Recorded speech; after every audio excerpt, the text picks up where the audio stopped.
Sit right there. He isn't coming to save you. What the hell is going on here? I shouted. And let me tell you, my voice carried across the whole property. People 3 houses down probably heard me. I never thought I'd be the guy telling a story like this. But here we are. My name's Lewis Johnson. And yeah, people call me a billionaire. But money doesn't keep you safe from heartbreak, betrayal, or the kind of pain that hits you right where you live, the kind that comes from the folks you trust most. It was all supposed to be perfect. March 15th, Genevieve's birthday. I spent weeks planning out the surprise of the century. Something to show her just how much she meant to me and my daughter. Selma. I lied to her that morning. Told her I'd be stuck in meetings all day and couldn't make time for her birthday. That disappointment in her voice still echoes in my head. But I kept going, telling myself by evening, her tears would turn into joy.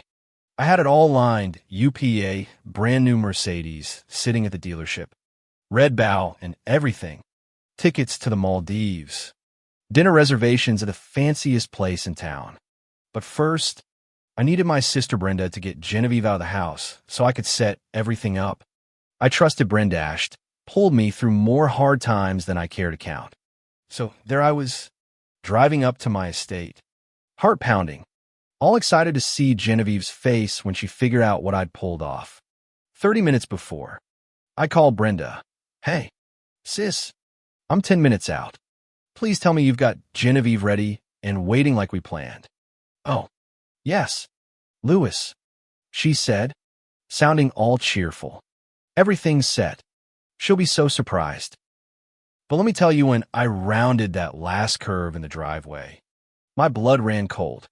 My mother, Miriam, my 13-year-old daughter, Selma, and Brenda all standing in front of my house, soaked in muddy water, clothes ruined, looking like something out of a bad dream.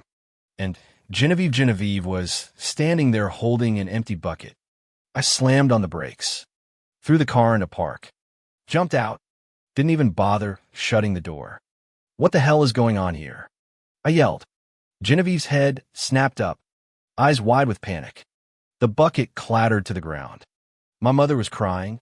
Selma looked crushed. Brenda was shaking, maybe from cold, maybe from something else. Lewis, I can explain. This isn't what it looks like. That's what Genevieve said, voice trembling. I looked at her, looked at my soaked family. Not what it looks like. My daughter, my mother, my sister standing here dripping, and you're holding the bucket. What exactly do you think it looks like? Something snapped in me, seeing my family like that. These weren't just anybody. This was my daughter, who'd already lost her mom, my mother, who'd given up everything to help me, and my sister, who'd been my rock, and the woman I loved had just humiliated them. But let me back up a sec. Let me tell you how we got here. Because my story with Genevieve wasn't just a love story, it was a story about loss, hope, and how trusting the wrong people can break you in ways you never see coming. 5 years before that nightmare day, I was a different guy. I'd built a business empire worth over $2 billion, hotels, tech, restaurants, you name it, Forbes magazine, all that. People said I was living the dream. But all that didn't mean a thing when my wife, LaToya, died. She was my childhood sweetheart. Met her in the back row of chemistry class. She was everything. We built our lives from nothing. Married right after college. When I made my first million, she cried not for the money, but because we made it together. When our daughter Selma was born, it was like the world cracked open and let in sunlight. Then LaToya got sick. Pancreatic cancer. 8 months, start to finish.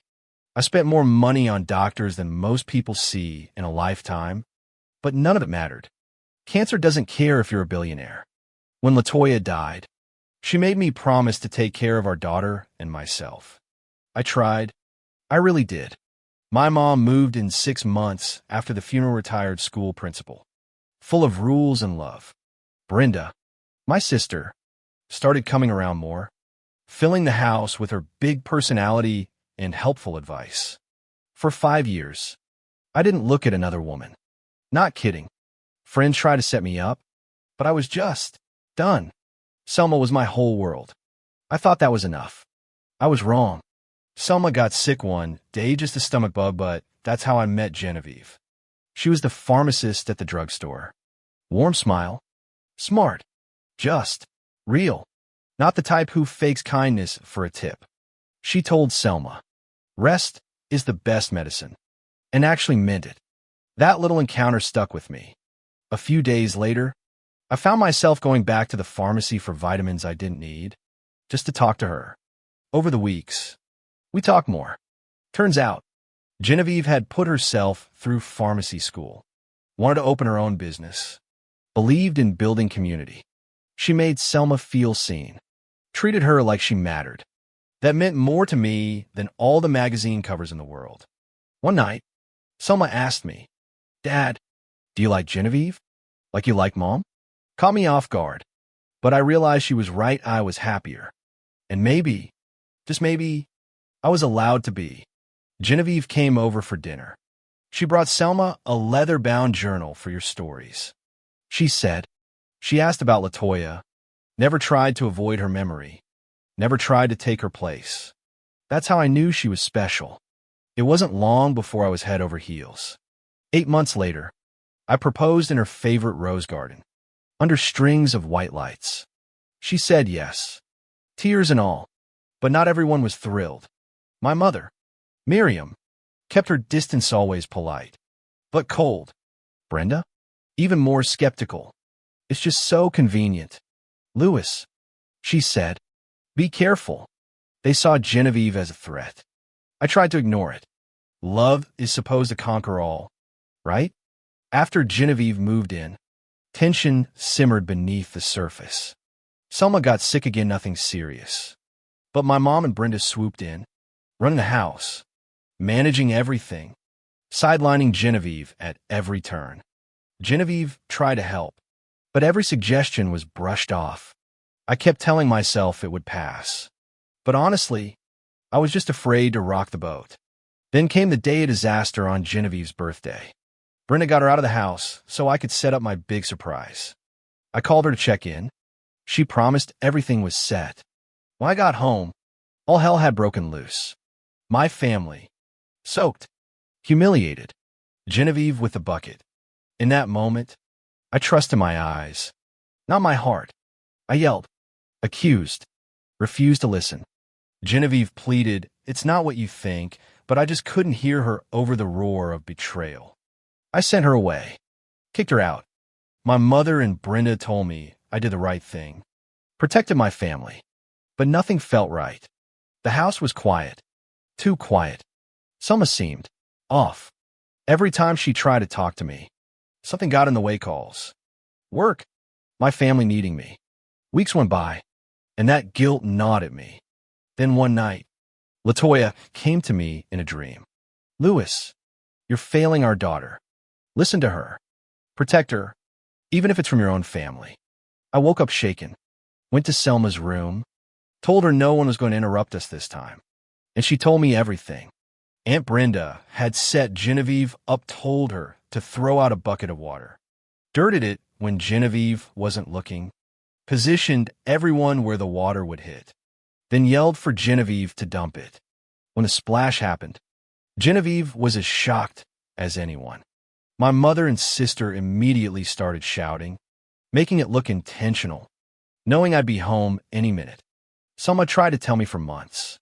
Every time, my mother or Brenda found a way to interrupt or convince her to keep quiet. They were terrified of losing their place in my life, scared Genevieve would replace them. They lied, manipulated, gaslit my daughter. I confronted them that night. They denied it, then admitted it was for my own good. I told them to pack their things and leave. It broke my heart. But what else do you do when the people you trust most betray you like that? The next morning, I went to Genevieve's pharmacy, walked in with white roses and an apology so overdue it hurt to say out loud. She looked at me surprised, sad, guarded. "It took you 5 months to believe me," she said, "and all I could do was beg for another chance. Admit how wrong I'd been, how sorry I was for not listening when it mattered. Now, I'm not going to sit here and tell you I got my happy ending yet, at least not yet. But I will tell you this, sometimes, the people who claim to love you most are the ones willing to hurt you deepest to keep control. Sometimes, you don't see the truth until it's almost too late. And sometimes, the real test isn't about protecting your family from the world, it's about protecting them from the lies that grow closest to home. So what would you have done in my shoes? Can you really forgive people who betray you for your own good? Would you take back the love you almost lost? Or is some damage just too deep to heal? Let me know in the comments, because honestly, I still don't know what real justice looks like in a story like mine.